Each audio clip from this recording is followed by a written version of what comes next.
Okay, meron akong na-discover dito, no? Ang, Siyempre kailangan natin mag-imbestiga. Ang Global Premiere ay napakaganda. Super, super ganda. Tingnan mo ang ginawa niya, no? Ang ginamit nilang payment processor dito ay itong Popmall. Ano ba yung Popmall na yan? Ito ay parang global e-commerce website na parang Lazada, parang Shopee, parang Amazon, no? May mga products yan. At saka matagal na to, no? 2019 pa to, nag-start. At napakaraming users na rin. And then, may mga offices yan dito, yan, no? Singapore, USA, Canada, Vietnam, Hong Kong, no? Ibig sabihin, pag ang company mo ay um, mayroong nagpa-process ng payments like credit cards, yan, yung mga cards na yan, ibig sabihin na safe, safe ang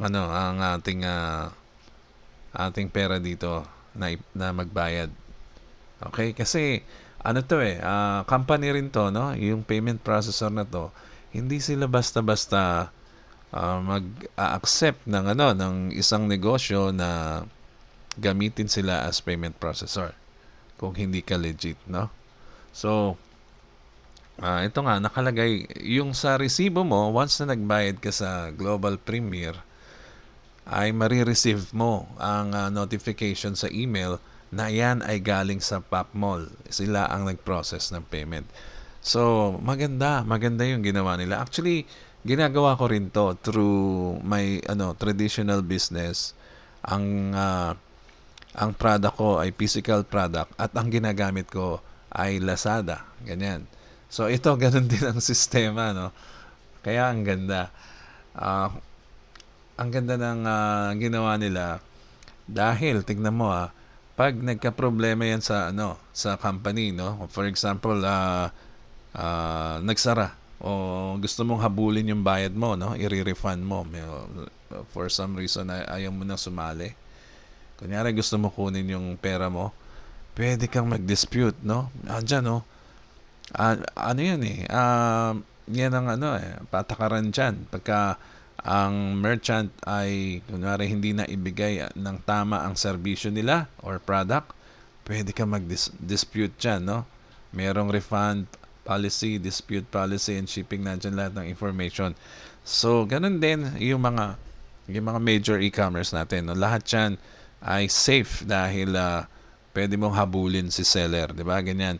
So, dito ang lumalabas ang merchant o seller ay si Global Premier at ang gamit niyang processor ay uh, nasa nakikita natin dito ay legit, no? Lahat may information yan about this. International shopping mall to. Okay? Pero, why not gamitin natin as no, payment processor? Kasi, worldwide nga yan eh. Kita mo nga, yan, global din to. Ang mga gumagamit sa Popmall, yan ay malaking e-commerce website, no? Na parang Lazada, Shopee, Amazon, ganyan din yan. So, established na yan since 2019. Anyway, nasubukan ko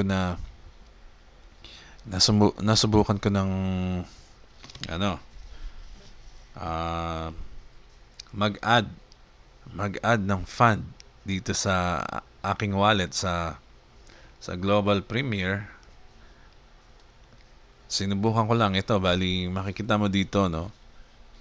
Meron silang ang bilis lang in less than 1 minute na lumabas kaagad yung aking fund.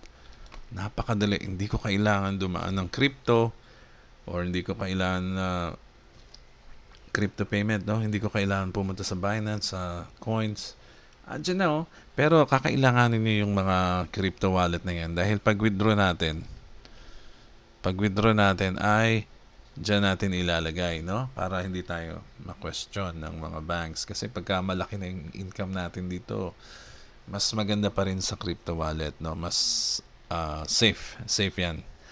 Okay? So, ang pagpasok ng pera, madali, no? Kunwari ako, meron na akong pinasok na $30. Later on, dadagdagan ko pa yan ng marami para pwede kong i-assist ang aking mga members, no, na nag-join sa akin. O gusto mo mag-join? Sige, akin na i-transfer natin yung yung $30 sa wallet mo para i-activate mo na yung account mo. So napakaganda